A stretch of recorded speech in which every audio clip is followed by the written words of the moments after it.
Qala al-musannif rahimahullahu ta'ala wa nafa'na bi'ulumihi fid dharain.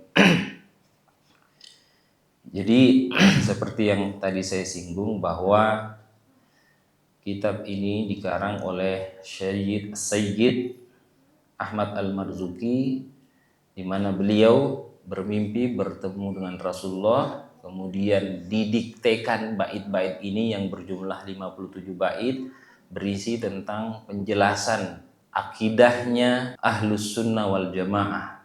Ada catatan kaki di sini di halaman 14. Kaifa la yakunu dzalika? Bagaimana tidak mungkin seperti itu? Artinya bisa-bisa saja kumpulan bait-bait yang kita baca ini adalah khulasah, rangkuman, ringkasan akidahnya Ahlus Sunnah wal Jamaah. Makanya nama kitabnya adalah Aqidatul Awam, kitabnya akidahnya orang-orang awam. Sengaja memang diperuntukkan bagi orang-orang yang ibaratnya masih intermediate, yang baru belajar. Waru'yan Nabi sallallahu alaihi wasallam haqqun. Bermimpi ketemu dengan Rasulullah adalah hakun, sebuah kebenaran. Kama qala sallallahu alaihi wasallam, sebagaimana beliau sendiri pernah bersabda, man ra'ani fil manami, siapa yang bermimpi ketemu dengan saya di waktu tidurnya, faqad ra'ani fa inna syaitan la yatamatsalu bi, maka dia betul-betul telah bermimpi bertemu dengan saya. Karena syaitan itu tidak mungkin menyerupai saya. Jadi kalau ada yang mengaku bermimpi dengan Rasulullah, maka mimpinya itu benar. Karena syaitan tidak bisa menyerupai Nabi. Rawahul Bukhari wa Tirmidzi wa Ahmad. Ini diriwayatkan oleh Imam Bukhari, Imam Tirmidzi dan Imam Ahmad. Wa qala sallallahu alaihi wasallam, Nabi juga pernah bersabda, man ra'ani faqad ra'al haq.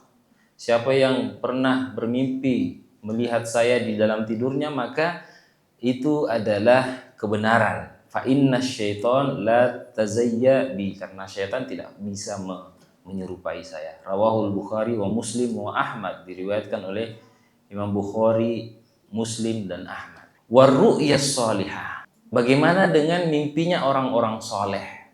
Kallati waqa'at lil muallifi an-nazim as-sayyid Ahmad Al-Marzuki, sebagaimana yang terjadi, yang dialami oleh pengarang kitab ini, Ahmad Al-Marzuki, yang mengaku mengarang kumpulan bait-bait ini sesuai dengan ajaran dari baginda Rasulullah melalui mimpinya.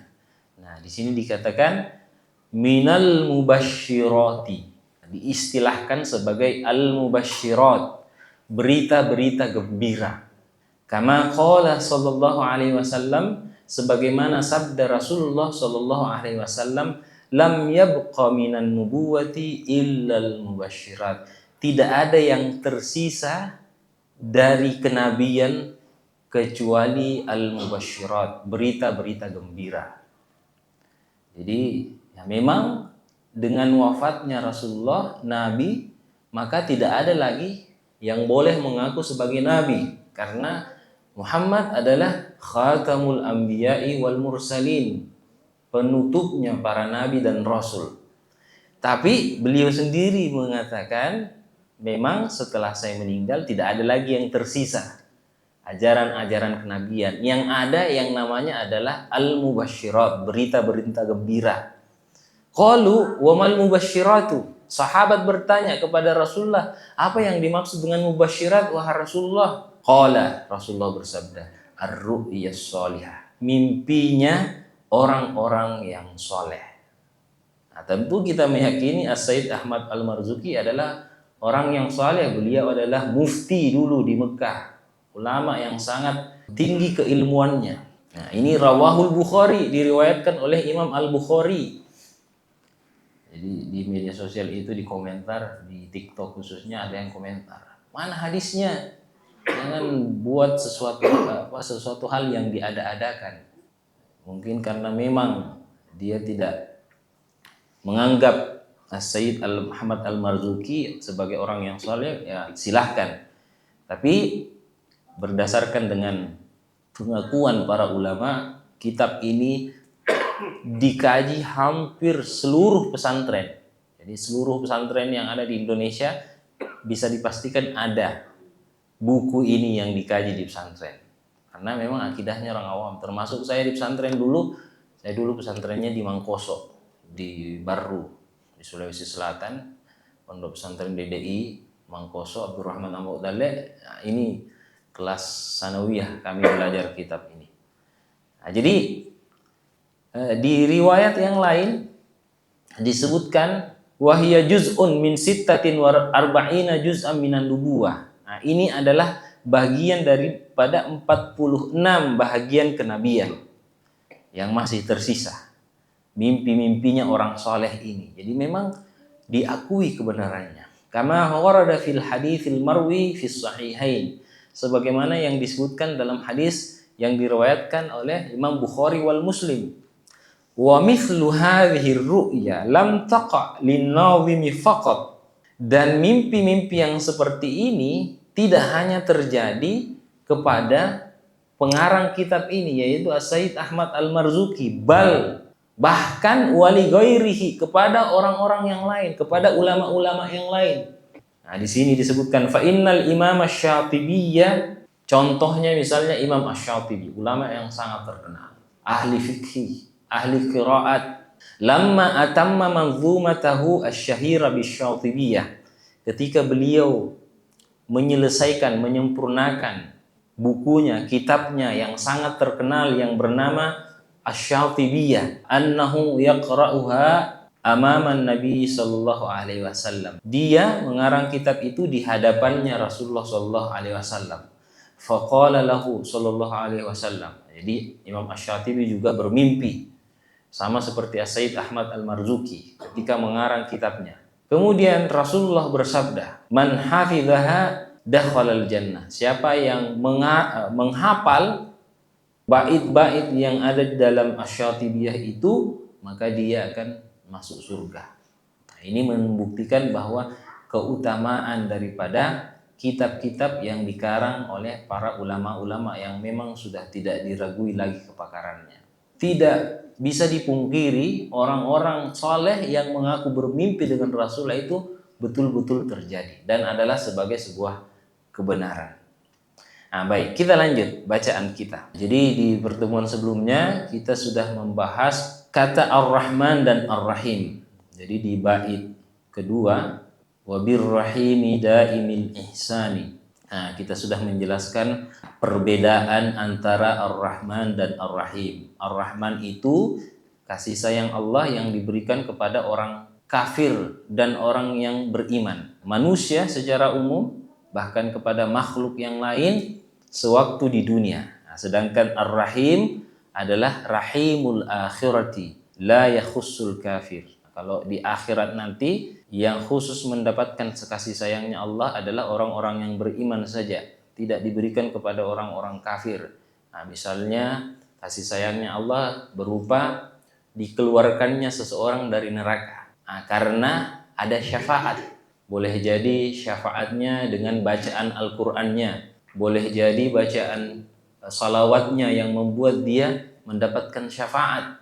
Dia masuk neraka, waliyadzubillah, tapi karena syafaat yang dia dapatkan, dia dikeluarkan dari neraka, dimasukkan ke dalam surga. Itu salah satu bentuk rahimnya Allah, kasih sayangnya Allah khusus kepada orang-orang yang beriman.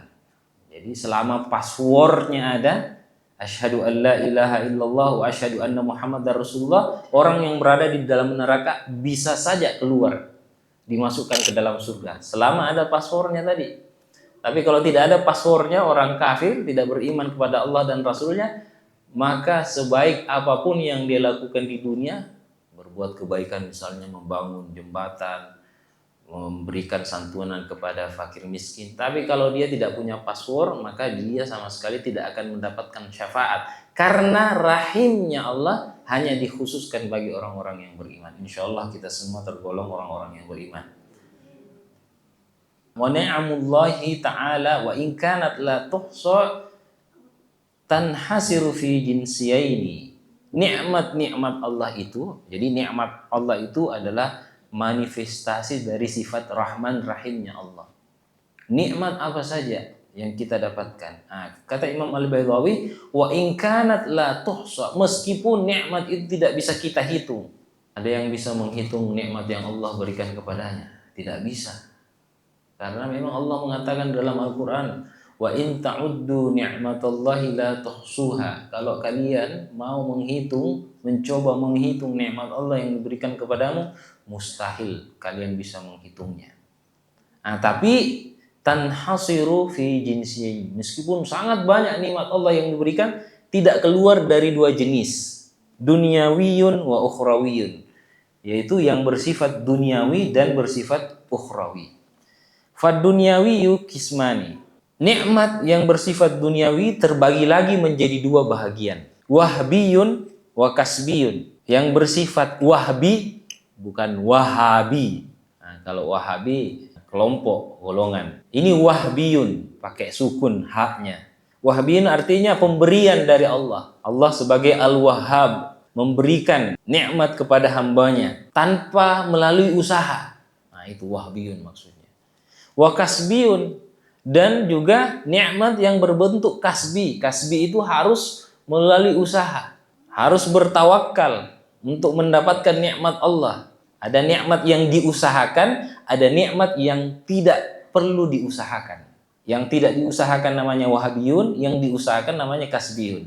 Nah, kemudian fal wahbiyu qismani, yang tidak diusahakan itu, yang wahbi itu terbagi lagi menjadi dua jenis nikmat. Ruhaniyun, yang bersifat rohani, yang tidak diusahakan tapi bersifat rohani. Kanafkhir ruhi fil addi wa isyraqihi bil aqli, seperti ditiupkannya roh kepada seorang hamba.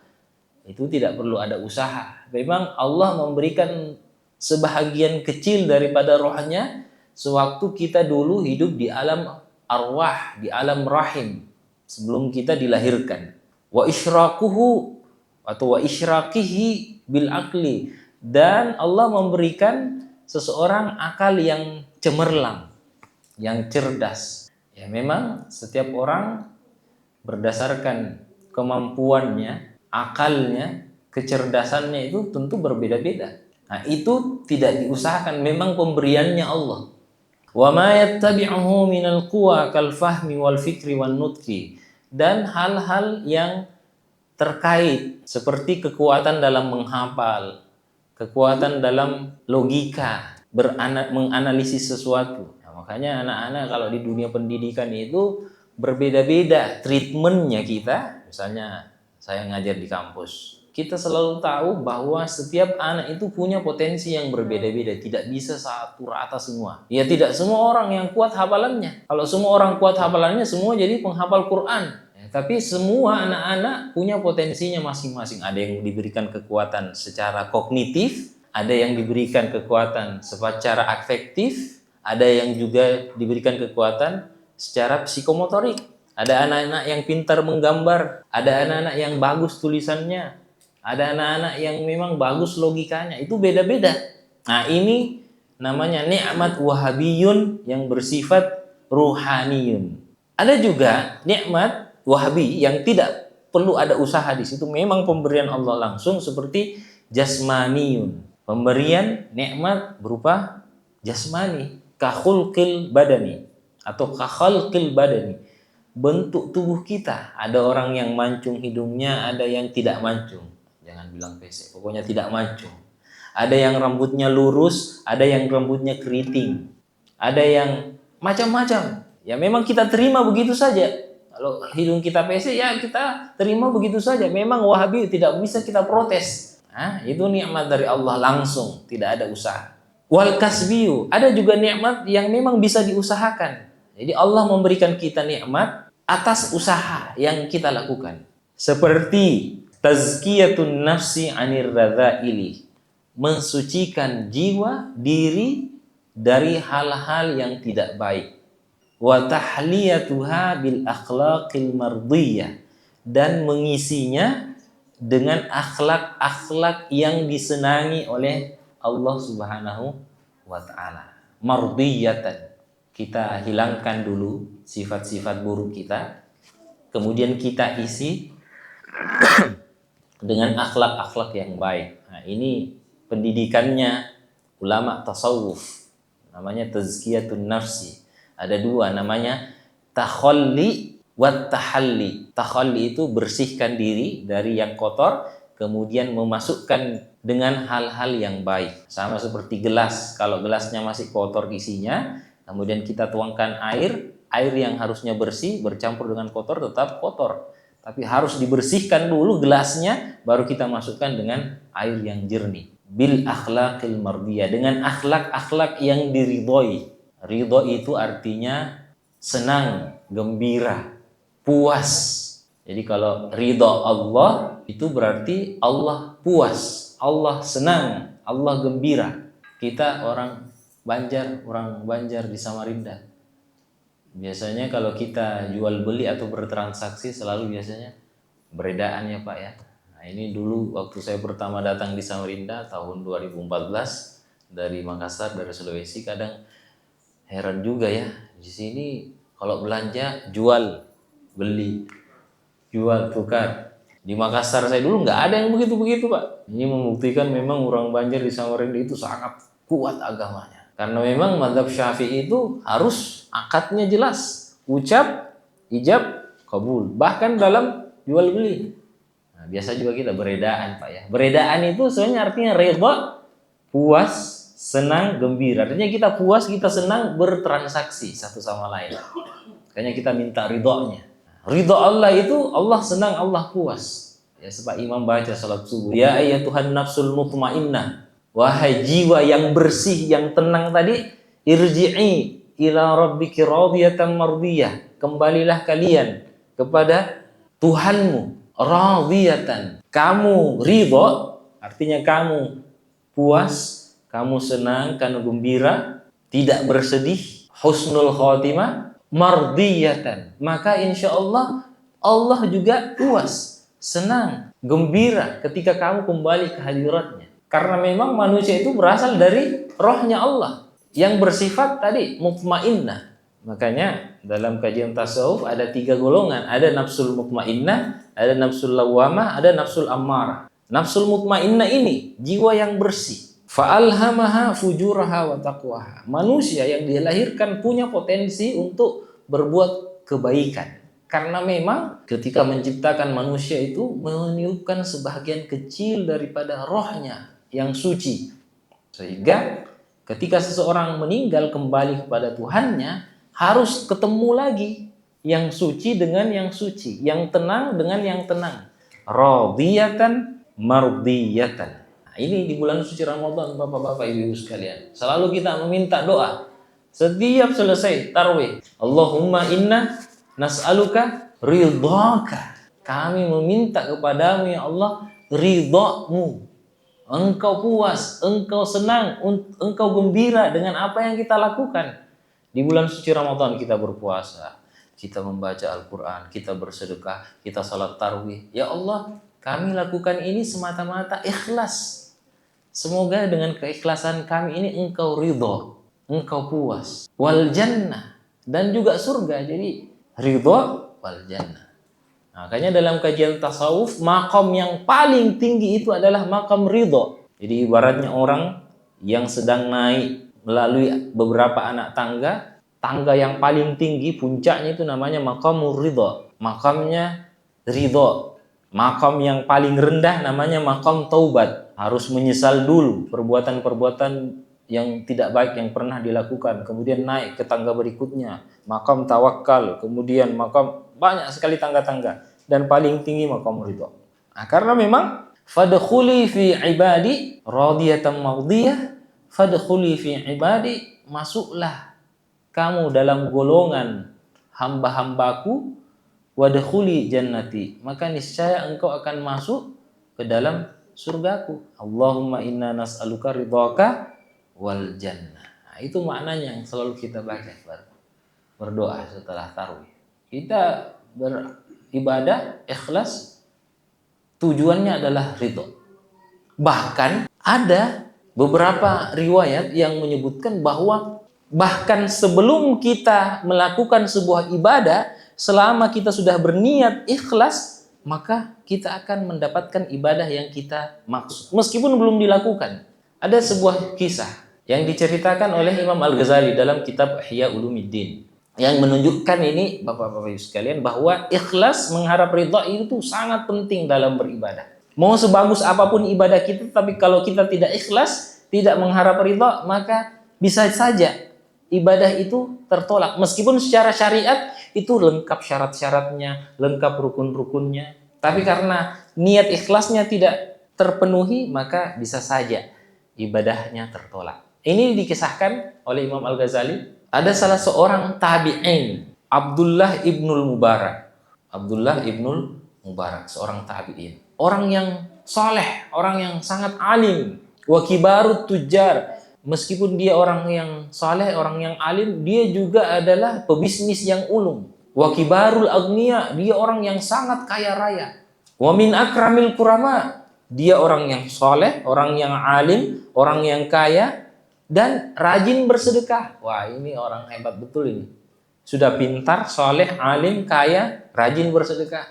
Karena mungkin ada di antara kita salah satunya saja. Kalau tiga-tiganya sulit. Sudah alim, saleh, kaya, dan rajin bersedekah. Nah, ini Abdullah ibn Mubarak.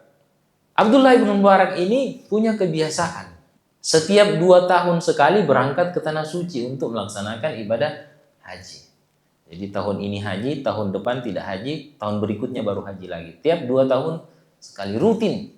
Nah, singkat cerita, beliau mabit di Mina. Nah, karena salah satu manasik ritual haji itu setelah wukuf Arafah, mabit Muzdalifah, kemudian mabit di Mina untuk melontar jamarat selama 3 atau 4 hari. Beliau tidur di Mina, setelah melontar capek, mimpi melihat 2 malaikat yang sedang berdialog. Malaikat pertama bertanya kepada malaikat yang kedua, malaikat, tugasmu kan memang mencatat ya amal ibadah jamaah haji ini. Coba saya mau tanya, apakah ibadah hajinya jamaah yang datang haji tahun ini sudah diterima? Apakah mereka sudah mabrur? Ternyata jawaban malaikat kedua, tidak ada satupun jamaah yang diterima hajinya tahun ini. Ya, tentu Abdullah ibn Mubarak termasuk yang tidak diterima karena dia berangkat haji. Besok tidur mimpi lagi. Dia lihat lagi 2 malaikat yang sama. Mengajukan pertanyaan yang sama, malaikat yang pertama kepada yang kedua, gimana? Sudah diterima enggak? Alhamdulillah, sudah diterima kali ini. Semua jamaah haji diterima ibadahnya. Karena satu orang yang tidak berangkat haji, dia dapat ibadah haji dan menghajikan seluruh jamaah haji yang hadir pada tahun itu. Dikasih spill. Nah, kalau anak muda ada istilah spill, dikasih bocoran. Siapa namanya? Muwaffaq Al-Iskafi. Akhirnya karena penasaran, siapa ini orang? Kembalilah Abdullah ibn Mubarak ke kampungnya, ke Suriah, ke Syam. Akhirnya bertemu dengan Muwaffaq Al-Iskafi. Iskafi itu artinya tukang sol sepatu, tukang jahit sepatu. Kerjanya di pasar, jahit sepatu. Datang, Muwaffaq, karena kamu haji semua yang berangkat tahun itu diterima. Apa sih amalanmu? Enggak ada, biasa aja. Kebiasaan saya seperti biasa. Tapi memang setiap selesai saya jahit sepatu, saya dapat upah, saya tabung hasil keringat saya itu untuk berangkat haji. Jadi dia niatkan, dia bekerja menabung untuk berangkat ke Tanah Suci. 30 tahun lamanya dia menabung sampai mendekati hari keberangkatannya karena mungkin tabungannya dianggap sudah mencukupi. Tiba-tiba dia bertemu dengan seorang perempuan janda yang punya banyak anak, yang miskin, yang tidak punya harta, bahkan makan pun susah, sulit. Akhirnya karena rasa kasihan, dia berikan seluruh hasil kerja tabungannya 30 tahun kepada orang miskin tersebut. Ketika ditanya oleh Abdullah bin Mubarak, kenapa kamu lakukan itu? Kamu kan sudah mau berangkat haji. Dia mengatakan, saya lakukan ini ikhlas semata-mata untuk mengharap ridho Allah Subhanahu wa taala. Nah, inilah bukti bahwa ibadah yang dilakukan ikhlas mengharap ridho Allah itu adalah hal yang sangat urgen, yang sangat penting.